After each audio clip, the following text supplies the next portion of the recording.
सप्तदशः सर्ग। श्रीराम का राजथ की शोभा देखते और सुहृदों की बातें सुनते हुए पिताक भवन में प्रवेश। इस प्रकार श्रीमान रामचंद्र जी अपने सुहृदों को आनंद प्रदान करते हुए रथ पर बैठे राजमार्ग के बीच से चले जा रहे थे। उन्होंने देखा, सारा नगर ध्वजा और पताकाओं से सुशोभित हो रहा है। चारों ओर बहुमूल्य अगुरु नामक धूप की सुगंध छा रही है और सब ओर असंख्य मनुष्यों की भीड़ दिखाई देती है। वह राजमार्ग श्वेत बादलों के समान उज्ज्वल भव्य भवनों से सुशोभित तथा अगुरु की सुगंध से व्याप्त हो रहा था। अच्छी श्रेणी के चंदनों, अगुरु नामक धूपों, उत्तम गंधद्रव्यों, अलसी या सन आदि के रेशों से बने हुए कपड़ों तथा रेशमी वस्त्रों के ढेर, अनबिंधे मोती और उत्तमोत्तम स्फटिक रत्न उस विस्तृत एवं उत्तम राजमार्ग की शोभा बढ़ा रहे थे। वह नाना प्रकार के पुष्पों तथा भांति भांति के भक्ष्य पदार्थों से भरा हुआ था। उसके चौराहों की दही, अक्षत, हविष्य, लावा, धूप, अगर, चंदन, नाना प्रकार के पुष्पहार और गंधद्रव्यों से सदा पूजा की जाती थी।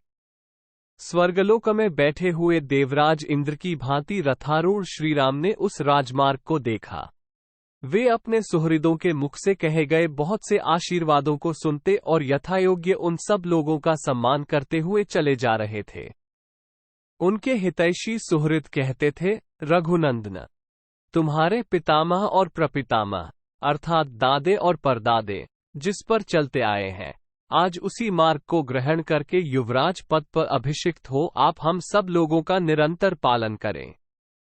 फिर वे आपस में कहने लगे, भाइयों, श्रीराम के पिता तथा समस्त पितामहों द्वारा जिस प्रकार हम लोगों का पालन पोषण हुआ है, श्रीराम के राजा होने पर हम उससे भी अधिक सुखी रहेंगे।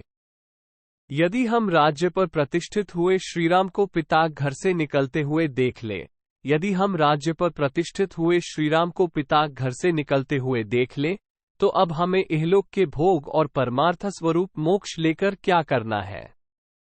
अमित तेजस्वी श्रीराम का यदि राज्य पर अभिषेक हो जाए तो वो हमारे लिए जैसा प्रियतर कार्य होगा, उससे बढ़कर दूसरा कोई परम प्रिय कार्य नहीं होगा। सुहृदों के मुंह से निकली हुई ये तथा और भी कई तरह की अपनी प्रशंसा से संबंध रखने वाली सुंदर बातें सुनते हुए श्रीरामचंद्र जी राजथ पर बढ़े चले जा रहे थे। जो श्रीराम की ओर एक बार देख लेता, वो उन्हें देखता ही रह जाता था। श्री रघुनाथ जी के दूर चले जाने पर भी कोई उन पुरुषोत्तम की ओर से अपना मन या दृष्टि नहीं हटा पाता था। उस समय जो श्रीराम को नहीं देखता और जिसे श्रीराम नहीं देख लेते थे, वह समस्त लोकों में निंदित समझा जाता था तथा स्वयं उसकी अंतरात्मा भी उसे धिक्कारती थी। धर्मात्मा श्रीराम चारों वर्णों के सभी मनुष्यों पर उनकी अवस्था के अनुरूप दया करते थे, इसलिए वे सभी उनके भक्त थे।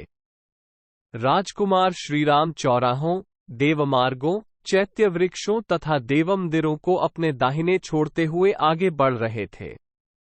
राजा दशरथ का भवन मेघसमूहों के समान शोभा पाने वाले, सुंदर अनेक रूप रंग वाले कैलाश शिखर के समान उज्ज्वल प्रासाद शिखरों अर्थात अट्टालिकाओं से सुशोभित था।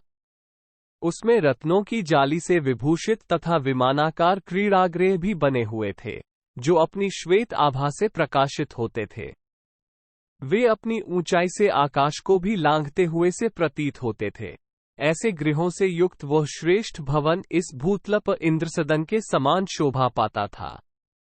उस राजभवन के पास पहुंचकर अपनी शोभा से प्रकाशित होने वाले राजकुमार श्रीराम ने पिताक महल में प्रवेश किया।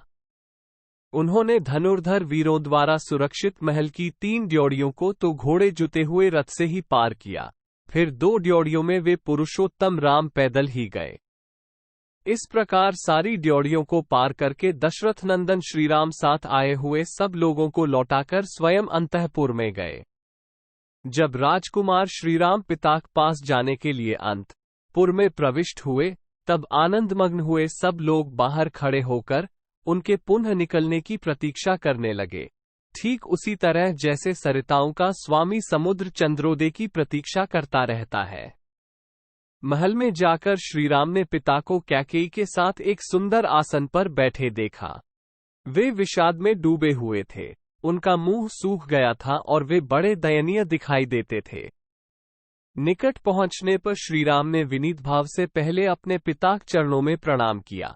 उसके बाद बड़ी सावधानी के साथ उन्होंने कैकेयी के चरणों में भी मस्तक झुकाया।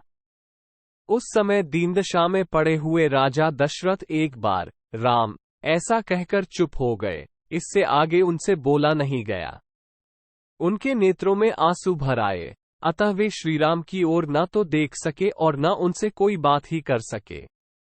राजा का वह अभूतपूर्व भयंकर रूप देखकर श्रीराम को भी भय हो गया, मानो उन्होंने पैर से किसी सर्प को छू दिया हो।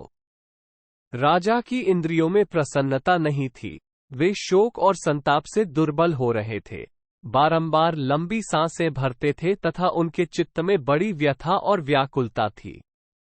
वे ऐसे दिखते थे मानो तरंगमालाओं से उपलक्षित अक्षोभ्य समुद्र क्षुब्ध हो उठा हो, सूर्य को राहु ने ग्रस लिया हो अथवा किसी महर्षि ने झूठ बोल दिया हो। राजा का वह शोक संभावना से परे था। इस शोक का क्या कारण है, ये सोचते हुए श्रीरामचंद्र जी पूर्णिमा के समुद्र की भांति अत्यंत विक्षुब्ध हो उठे। पिता हित में तत्पर रहने वाले परम चतुर श्रीराम सोचने लगे कि आज ही ऐसी क्या बात हो गई जिससे महाराज मुझसे प्रसन्न होकर बोलते नहीं हैं। और दिन तो पिताजी कुपित होने पर भी मुझे देखते ही प्रसन्न हो जाते थे, आज मेरी ओर दृष्टिपात करके इन्हें क्लेश क्यों हो रहा है। ये सब सोचकर श्रीराम दीन से हो गए, शोक से कातर हो उठे। विषाद के कारण उनके मुख की कांति फीकी पड़ गई। वे कैकेयी को प्रणाम करके उसी से पूछने लगे, माँ, मुझसे अनजान में कोई अपराध तो नहीं हो गया जिससे पिताजी मुझ पर नाराज हो गए हैं। तुम ये बात मुझे बताओ और तुम ही इन्हें मना दो। ये तो सदा मुझे प्यार करते थे, आज इनका मन अप्रसन्न क्यों हो गया। देखता हूं, ये आज मुझसे बोलते तक नहीं है, इनके मुख पर विषाद छा रहा है और ये अत्यंत दुखी हो रहे हैं। कोई शारीरिक व्याधिजनित संताप अथवा मानसिक अभिताप अर्थात चिन्ता तो इन्हें पीड़ित नहीं कर रहा है। क्योंकि मनुष्य को सदा सुख ही सुख मिले, ऐसा सुयोग प्राय दुर्लभ होता है। प्रियदर्शन कुमार भरत, महाबली शत्रुघ्न अथवा मेरी माताओं का तो कोई अमंगल नहीं हुआ है। महाराज को असंतुष्ट करके अथवा इनकी आज्ञा न मानकर इन्हें कुपित कर देने पर मैं 2 घड़ी भी जीवित रहना नहीं चाहूंगा। मनुष्य जिसके कारण इस जगत में अपना प्रादुर्भाव अर्थात जन्म देखता है, उस प्रत्यक्ष देवता पिता जीते जी वह उसके अनुकूल बर्ताव क्यों न करेगा। कहीं तुमने तो अभिमान या रोष के कारण मेरे पिताजी से कोई कठोर बात नहीं कह डाली जिससे इनका मन दुखी हो गया है। देवी, मैं सच्ची बात पूछता हूं, बताओ किस कारण से महाराज के मन में आज इतना विकार अर्थात संताप है। इनकी ऐसी अवस्था तो पहले कभी नहीं देखी गई थी। महात्मा श्रीराम के इस प्रकार पूछने पर अत्यंत निर्लज कैकेयी बड़ी ढिठाई के साथ अपने मतलब की बात इस प्रकार बोली, राम, महाराज कुपित नहीं है और न इन्हें कोई कष्ट ही हुआ है। इनके मन में कोई बात है जिसे तुम्हारे डर से ये कह नहीं पा रहे हैं। तुम इनके प्रिय हो, तुमसे कोई अप्रिय बात कहने के लिए इनकी जबान नहीं खुलती, किंतु इन्होंने जिस कार्य के लिए मेरे सामने प्रतिज्ञा की है उसका तुम्हें अवश्य पालन करना चाहिए। इन्होंने पहले तो मेरा सत्कार करते हुए मुझे मोहमांगा वरदान दे दिया और अब ये दूसरे गंवार मनुष्यों की भांति उसके लिए पश्चाताप करते हैं। ये प्रजानाथ पहले मैं दूंगा ऐसी प्रतिज्ञा करके मुझे वर दे चुके हैं और अब उसके निवारण के लिए व्यर्थ प्रयत्न कर रहे हैं। पानी निकल जाने पर उसे रोकने के लिए बांध बांधने की निरर्थक चेष्टा करते हैं। राम, सत्य ही धर्म की जड़ है, ये सत्पुरुषों का भी निश्चय है। कहीं ऐसा न हो कि ये महाराज तुम्हारे कारण मुझ पर कुपित होकर अपने उस सत्य को ही छोड़ बैठें। जैसे भी इनके सत्य का पालन हो वैसा तुम्हें करना चाहिए। यदि राजा जिस बात को कहना चाहते हैं वह शुभ हो या अशुभ, तुम सर्वथा उसका पालन करो तो मैं सारी बात पुनः तुमसे कहूंगी। यदि राजा की कही हुई बात तुम्हारे कानों में पड़कर वहीं नष्ट न हो जाए, यदि तुम उनकी प्रत्येक आज्ञा का पालन कर सको तो मैं तुमसे सब कुछ खोलकर बता दूंगी, ये स्वयं तुमसे कुछ नहीं कहेंगे। कैकेयी की कही हुई यह बात सुनकर श्रीराम के मन में बड़ी व्यथा हुई। उन्होंने राजा के समीप ही देवी कैकेयी से इस प्रकार कहा, अहो, धिक्कार है देवी, तुम्हें मेरे प्रति ऐसी बात मुंह से नहीं निकालनी चाहिए। मैं महाराज के कहने से आग में भी कूद सकता हूँ, तीव्र विष का भी भक्षण कर सकता हूँ और समुद्र में भी गिर सकता हूँ। महाराज मेरे गुरु, पिता और हितैषी हैं, मैं उनकी आज्ञा पाकर क्या नहीं कर सकता। इसलिए देवी, राजा को जो अभीष्ट है वो बात मुझे बताओ, मैं प्रतिज्ञा करता हूं उसे पूर्ण करूंगा। राम दो तरह की बात नहीं करता है। श्रीराम सरल स्वभाव से युक्त और सत्यवादी थे।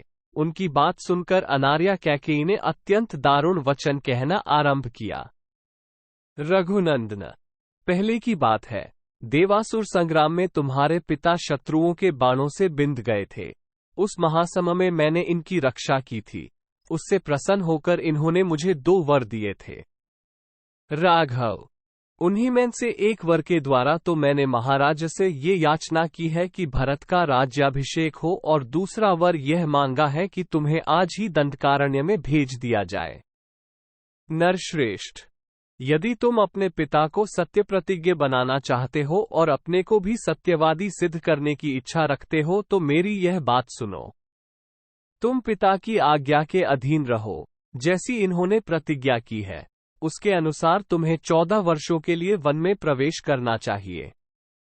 रघुनंदन, राजा ने तुम्हारे लिए जो यह अभिषेक का सामान जुटाया है, उस सब के द्वारा यहाँ भरत का अभिषेक किया जाए, और तुम इस अभिषेक को त्याग कर 14 वर्षों तक दंडकारण्य में रहते हुए जटा और चीर धारण करो।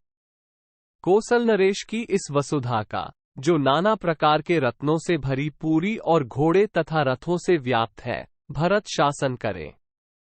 बस इतनी ही बात है। ऐसा करने से तुम्हारे वियोग का कष्ट सहन करना पड़ेगा, ये सोचकर महाराज करुणा में डूब रहे हैं। इसी शोक से इनका मुख सूख गया है और इन्हें तुम्हारी ओर देखने का साहस नहीं होता। रघुनंदन राम, तुम राजा की इस आज्ञा का पालन करो और इनके महान सत्य की रक्षा करके इन नरेश को संकट से उबार लो। कैकेयी के इस प्रकार कठोर वचन कहने पर भी श्रीराम के हृदय में शोक नहीं हुआ, परंतु महानुभाव राजा दशरथ पुत्र के भावी वियोग जनित दुख से संतप्त एवं व्यथित हो उठे। इत्यार्षे श्रीमद् रामायणे वाल्मीकि आदिकाव्ये अयोध्या कांडे 88 सर्ग। इस प्रकार श्री वाल्मीकि निर्मित आर्ष रामायण आदिकाव्य के अयोध्या कांड में 18वां सर्ग पूरा हुआ।